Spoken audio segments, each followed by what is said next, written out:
નરસિંહ મહેતાએ ગાયું છે, હરિના જન તો મુક્તિ ન માગે, માગે જન્મો જન્મ અવતાર રે, નિત સેવા નિત કીર્તન ઓચ્છવ, નિરખવાનંદ કુમાર રે.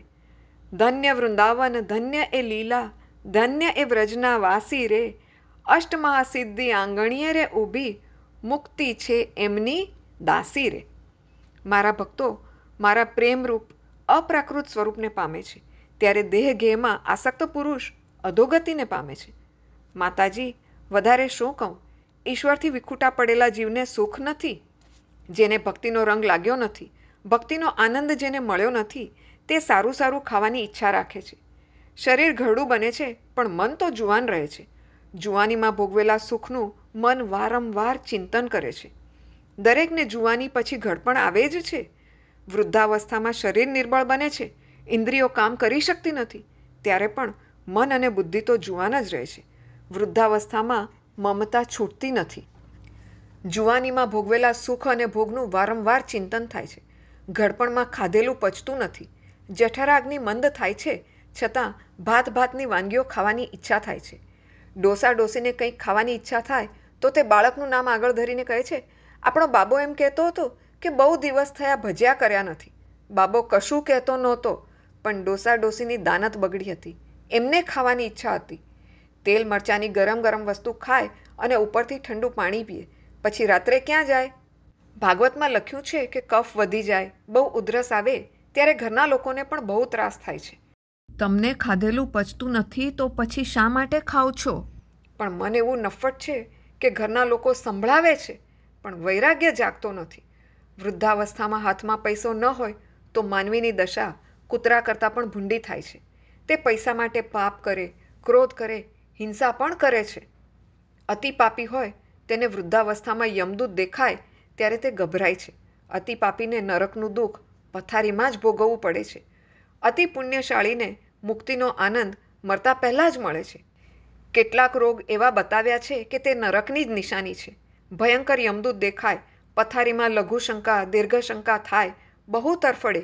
અનેકવાર આવું થતાં છોકરાઓ પણ સમજી જાય કે હવે ડોસો કંઈ વધારે જીવશે નહીં. વ્યવહારે બધાને ખબર આપે છે. મરણ પથારી આગળ બધા સ્વાર્થના સગા ભેગા થાય છે. બારગામ દીકરા દીકરીઓ રહેતા હોય તે દોડીને આવે છે. તેમને તેમના પૈસાની પડી છે. જ્યારે ડોસો રડ્યા કરે છે. બધા ઘેરીને બેઠા છે, પણ કોઈને વિચાર આવતો નથી કે આ જીવ ભગવાનને ભૂલ્યો છે. પ્રેમથી હરે કૃષ્ણ એ સાંભળે એ રીતે હું બોલું. એ પ્રભુનું નામ સાંભળે તો એના પાપ બળશે, એનું મરણ મંગલમય થશે. અંતકાળમાં ડોસાને ભાન થાય છે કે સ્ત્રી કે દીકરા દીકરી કોઈ સાથે આવવાના નથી. આથી જીવાત્મા બહુ તરફડે છે. યમદૂતો જીવાત્માને સૂક્ષ્મ શરીર સાથે યમપુરીમાં લઈ જાય છે. યમરાજાના દરબારમાં ચિત્રગુપ્ત ચોપડો ખોલીને જીવાત્માને તેણે કરેલા પાપ અને પુણ્ય સંભળાવે છે. એમાં 14 સાક્ષીઓ સાક્ષી આપે છે. દિવસમાં કરેલા પાપની સાક્ષી સૂર્યનારાયણ આપે છે. રાત્રિમાં પાપ કર્યું હોય તો તેની સાક્ષી વાયુદેવ આપે છે. માનવ એવું સમજે છે કે દરવાજો બંધ છે, કોઈ જોતું નથી. ભગવાન તારી અંદર બેઠા છે અને જોઈ રહ્યા છે. જીવાત્માને તેના પાપ પ્રમાણે નરકની સજા થાય છે. જેનું પાપ ઓછું થાય તેવા જીવને પશુ પક્ષીનો જન્મ મળે છે. જેનું પાપ પુણ્ય સરખું થાય તો તે ચંદ્રલોકમાં જાય છે. ત્યાં ચંદ્રકિરણો દ્વારા આ સૂક્ષ્મ જીવ વાદળામાં આવે છે. વાદળામાંથી વરસાદમાં, વરસાદમાંથી અન્નમાં, અને અન્ન દ્વારા એ જીવ પુરુષના પેટમાં જાય છે. આપણા શાસ્ત્રોમાં લખ્યું છે કે 40 દિવસ આ જીવ શક્તિ તત્વના આધારે પુરુષના પેટમાં રહે છે. 40 દિવસ પછી એ સ્ત્રીના પેટમાં પ્રવેશ કરે છે. જે દિવસે સ્ત્રીના ઉદરમાં ગર્ભ રહે છે ત્યારે તેનો આકાર પાણીના પરપોટા જેવો સૂક્ષ્મ હોય છે. 10 દિવસ બાદ આકાર ફળ જેવો મોટો થાય છે. 1 મહિનામાં ગર્ભને મસ્તક આવે છે. 2 મહિનામાં હાથ પગ આવે છે. 3 મહિનામાં નખ અને વાળ આવે છે. 4થા મહિનામાં સપ્તધાતુ પેદા થાય છે. 5મા મહિનામાં ભૂખ તરસનું ભાન થાય છે. 6 મહિનામાં માતાના પેટમાં ભ્રમણ કરે છે. આ ક્રમ મુજબ ગર્ભની વૃદ્ધિ થાય છે. પરમાત્માની લીલા છે. માના શરીરમાં જે નાડીમાં અન્નરસ વહેતો હોય તે નાડી સાથે બીજી નાડી જોડી આપે છે. એનો સંબંધ ડૂંટી સાથે કરી આપવામાં આવે છે. ડૂંટીની પાછળ વાલપુર જઠરાગ્નિ છે. અન્નરસ ધીરે ધીરે ટપકે છે. 6 મહિનાનો ગર્ભ થયો કે આ જીવ માના વિષ્ટામાં અને મૂત્રમાં આળોટે છે. ગર્ભવાસ એ નરકવાસ છે. અતિ દુર્ગંધમાં રહે છે, તરફડે છે. માતા ગર્ભાવસ્થા દરમિયાન તીખા તમતમતા, ખારા, ખાટા, ઠંડા, ઊના આદિ પદાર્થો ખાય છે. તેથી તેના સઘળા અંગમાં વેદના થાય છે. 7મે મહિને જીવાત્માને પૂર્વ જન્મનું ભાન થાય છે. તે ગર્ભમાં પરમાત્માને મનાવે છે, ભગવાનની સ્તુતિ કરે છે. મારાથી સહન થતું નથી, જગ્યા બહુ સાંકડી છે, બહુ દુર્ગંધ આવે છે, મને બહાર કાઢો. આ જીવ ગર્ભમાં અનેક પ્રકારની પ્રતિજ્ઞાઓ કરે છે. હવે હું પાપ નહીં કરું, હવે હું તમારી ભક્તિ કરીશ. 280 દિવસ માના પેટમાં રહેવું જ પડે છે. પ્રસવ વખતે તે ઘણી પીડા સહન કરે છે. વાયુ દ્વારા જીવ બહાર ધકેલાય છે. જ્યારે બહાર આવે છે ત્યારે બહુ તરફડે છે. માને જે દુઃખ થાય તેના કરતાં 1000 ગણું દુઃખ એ જીવાત્માને થાય છે. અતિ દુઃખમાં તે ગર્ભનું જ્ઞાન ભૂલી જાય છે. જન્મ રાજાને ઘેર થાય કે રંકના ઘેર, જન્મ એ દુઃખનું કારણ જ છે. જન્મ દુઃખમ, જરા દુઃખમ, જાયા દુઃખમ, પુનઃ પુનઃ અંતકાળે મહાદુઃખમ. આ જીવ દુઃખ ભોગવવા માટે જ જન્મ લે છે. આ જીવ પરમાત્મા સાથે પ્રેમ ન કરે ત્યાં સુધી દુઃખનો અંત આવતો જ નથી. પ્રેમ તો દરેક જીવ માત્ર કરે છે, પણ તે પરમાત્મા સાથે પ્રેમ કરતો નથી.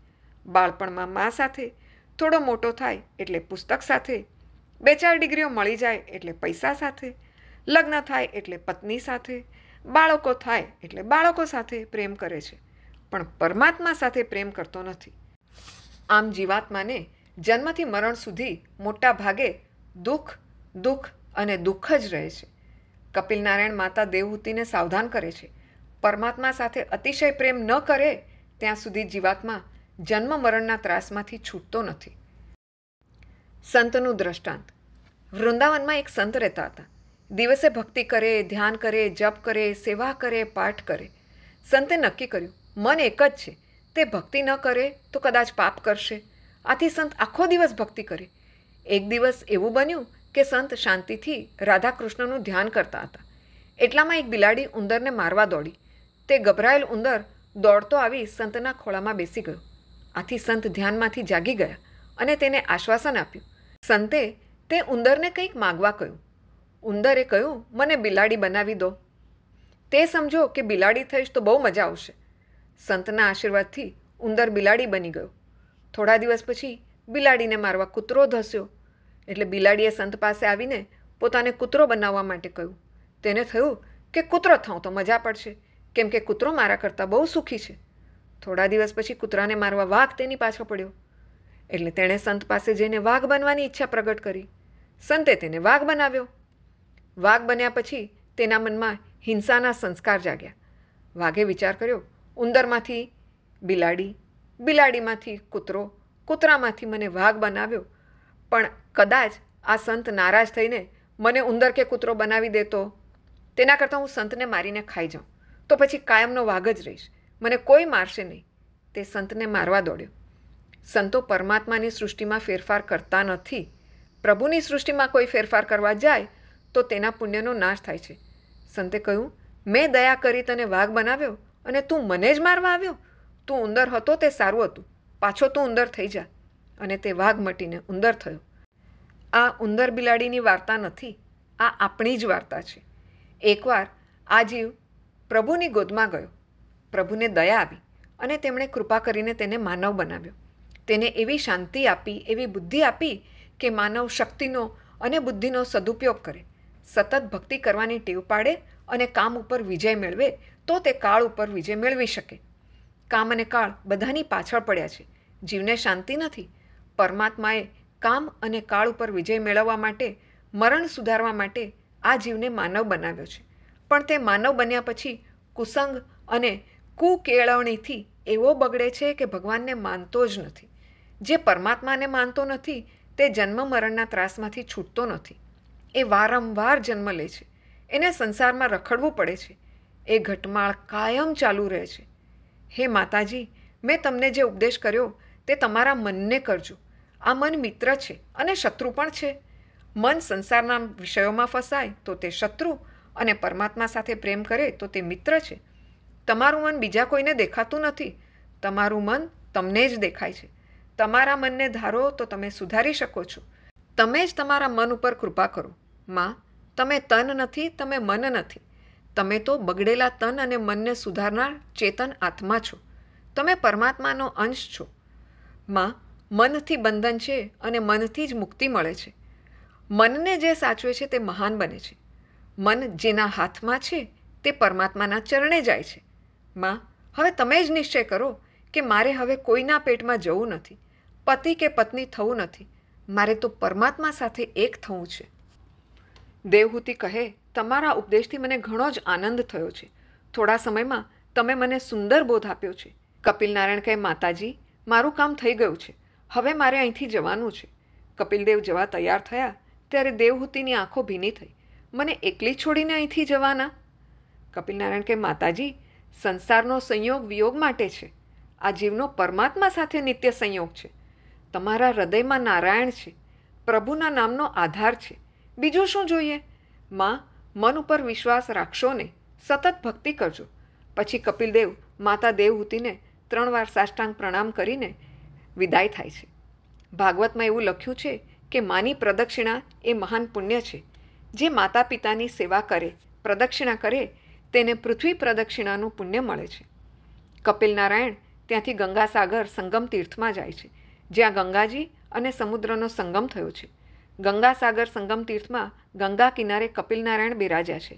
તેમણે ઋષિઓને સાંખ્ય યોગનો ઉપદેશ કર્યો છે. આ બાજુ માતા દેવહૂતિ સરસ્વતી ગંગામાં ત્રિકાલ સ્નાન કરે છે. આદિનારાયણ પરમાત્માનું પ્રેમથી ધ્યાન કરે છે. ધ્યાન કરતાં હૃદય પીગળે છે, તન્મયતા થાય છે, આનંદ થાય છે. દેવહૂતિના સુંદર વાળ ધીરે ધીરે પીળી જટાઓ બની ગઈ. મા યોગિની થયા છે. પરમાત્માનું ધ્યાન કરતાં હવે દેહનું ભાન રહેતું નથી. પરંતુ કોઈ વાર દેવહૂતિને પણ મન ત્રાસ આપતું. તે મનને ઘણું સમજાવે છતાં મન માનતું નથી. એવા સમયે દેવહૂતિ માતા પરમાત્માના શરણે જાય છે. હું મારા મનને સાચવી શકતી નથી. મારું મન પાપ કરે છે.